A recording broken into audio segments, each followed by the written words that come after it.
Yes, indeed, ladies and gentlemen, the legend king himself, Grandmaster Mele. Uh, what I want to try to do is bring some kind of clarity to a situation that been floating around. And as a matter of fact, just to try to get it off the front page, you want to put, little weirdness on the back page. Now they got this whole thing going on about who started hip hop and or whether Puerto Ricans was the backbone or whether black people was the backbone of the culture.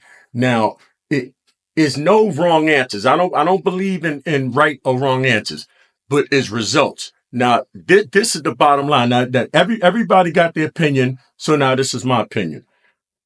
Is no black culture. Like hip hop is not black culture. Hip hop is Bronx culture. All the shit that made hip hop, the building blocks of hip hop, it was formed in the Bronx. The first popular DJs, DJ Kool Herc, Bronx cat. The first turntablist, Flash, Bronx cat. The first guy to do the scratch, Grand Wizard Theodore, is a Bronx cat, right? The first MC, you're looking at him. I was born and raised in the Bronx, Monsignor Hospital. The Bronx culture is is hip hop culture. So the fact that if you got two different sides arguing about the culture of hip hop, you didn't even say none of the Bronx guys' name. Like it's like all this we shit. Like you French? Who's all the we? First of all, whoever's speaking about that, you wasn't even there. I'm there. I'm 16, 17 years old. I'm looking at Herc and them. If you want to talk about hip hop culture and have it being beneficial for somebody, then why ain't he supposed to benefit Herc? Why you can't ask Cass or somebody? Ask somebody that was there. You're just going to take it upon yourself. Oh yeah, well so and so started the culture. At the end of the day, the people wasn't even really behind hip hop like that. You want to know who was behind hip hop in the very beginning? Bronx was behind hip hop. That's who was in the parties. And you had a couple of people from the outer boroughs, and they came in, but the whole thing happened in the Bronx. This whole conversation is supposed to benefit the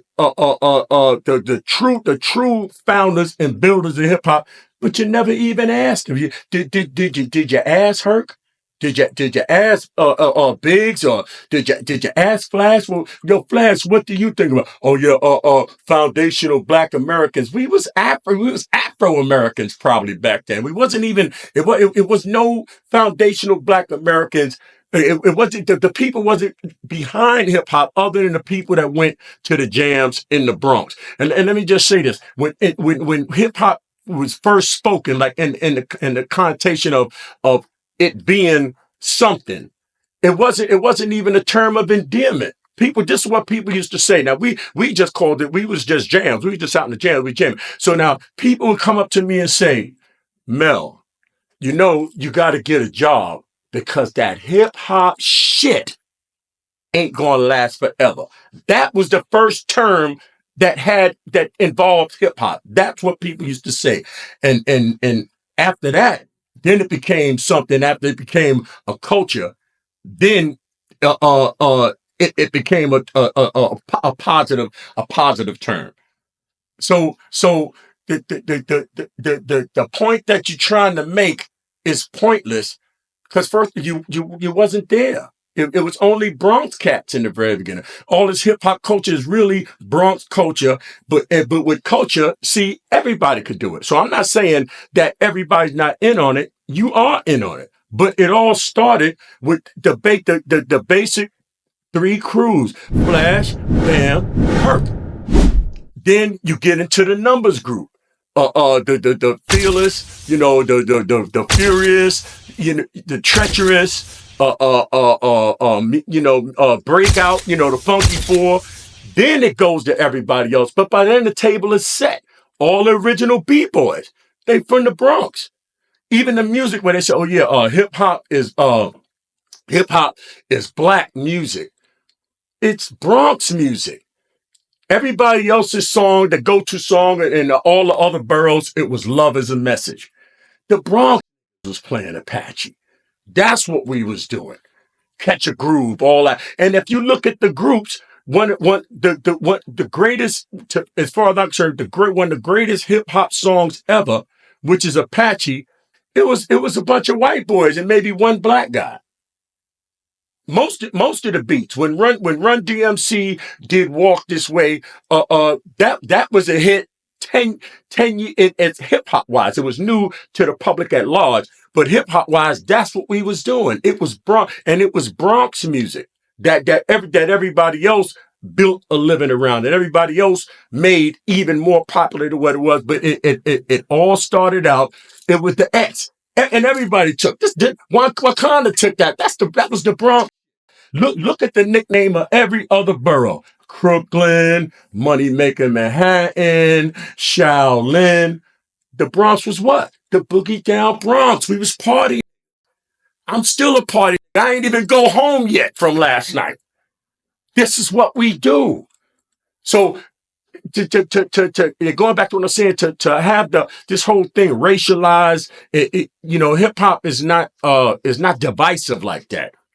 We wasn't counting heads. Oh yeah, okay, 9 niggas and 3 Puerto Ricans. We wasn't doing that. We wasn't looking at people like that. Sha Rock, the first female MC that really, she rocked with her. I didn't look at her like she was a broad. She was a good MC. When I first seen Crazy Legs B-Boy, and for those who don't know, I started out as a B-Boy. And I'm a second generation B-boy. It was guys that Trixie and Southside and them, they was B-boying years before, I was a kid. I was, when I'm 13, 14, it was B-boys. When the first time that I seen Crazy Legs, I didn't say nothing about Puerto Rican. I just said these guys, they hell of a B-boy. Let me find something else to do. And then we started MCing. You see what I'm saying? It's not a thing to be divisive. That whole thing, we gotta put all that on the back page. Who's Puerto Rican? Who's black?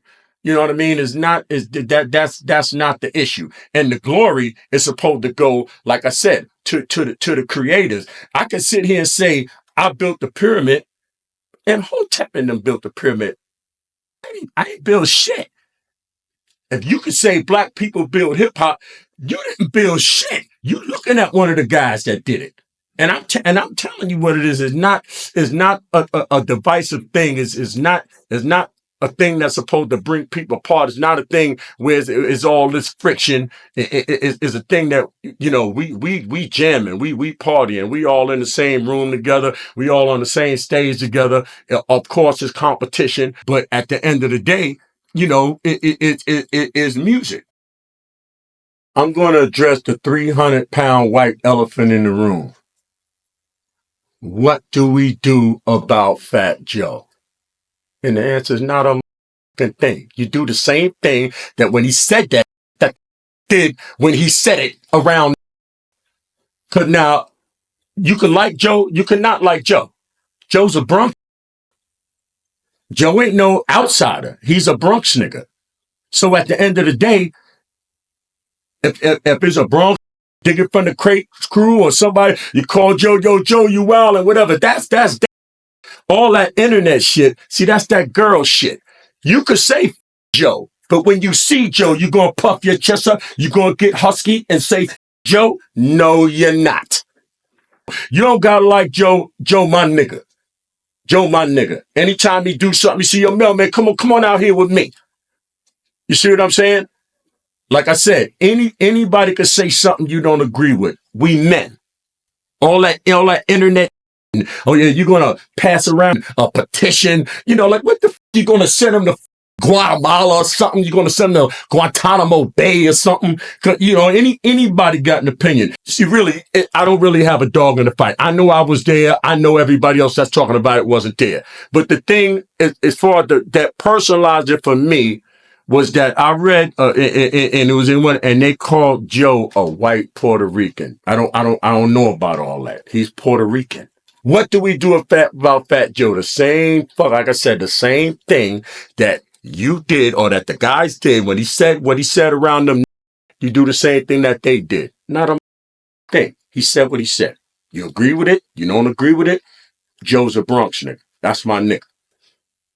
Big shout out to Scorp. And big shout out to Peter Guns. And just like in the words of Peter Guns, if it wasn't for the Bronx, come on, man. Come on, man. Everybody ate off this shit. Hey, look at me. I ain't doing bad. I ain't doing bad.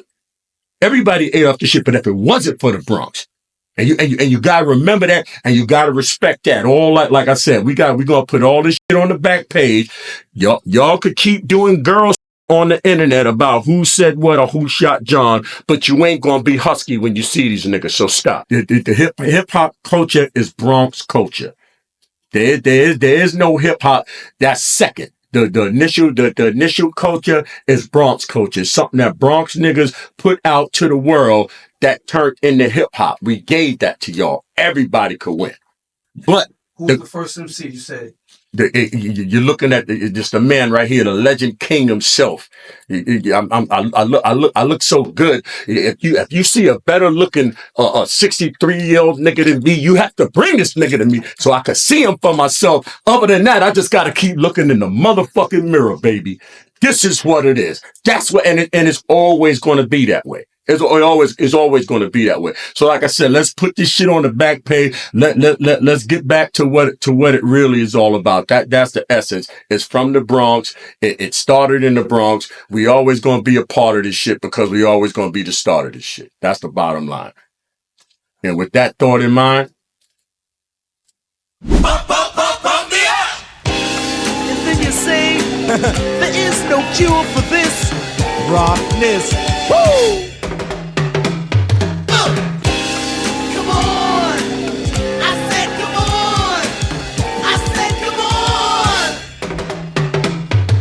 Rappers might be willing, but they ain't able, cause I was that king straight from my cradle. I screamed and hollered and shook my rattle and dreamt of defeating them all in battle. There was no food in my silver spoon, so I grew up hard and I grew up soon. I'm a righteous king, but I'm hungry too, and I eat up chumps that rap like you. Then I met this shark and his name was Jaws. He was biting my rhymes like y'all bite yours. I started writing my rhymes, the shark grew and grew, but I was writing more rhymes than the shark could chew. The shark got sick and then he exploded, cause he didn't realize that my rhymes was loaded. They flew in the air and into the sea, and the whole universe knew the king was me. Come on, I said come on, I said come on. I'm not a laser beam or a diamond mine or a platinum watch or some vintage wine. Not a pocket full of pearls, I'm an oil well, like black gold, baby. I'm Mele and to all the fly girls. I come off hard, the slightest wink or nod makes me your god. All my problems are small, so my pockets are large. And when I walk in the door, oh baby, I'm in charge. Treat ladies like jewels and diamond rings on my fingers, on my arms, on everything. On the streets, on the sheets, I can't be beat. So don't ask where's the beef, baby, here's the meat. I'm gonna give you some soap, a towel in the cup, cause the bum MCs are all washed up. Put your women on the line with the rest of my crew, so I can make love to her and annihilate you, punk. Me what?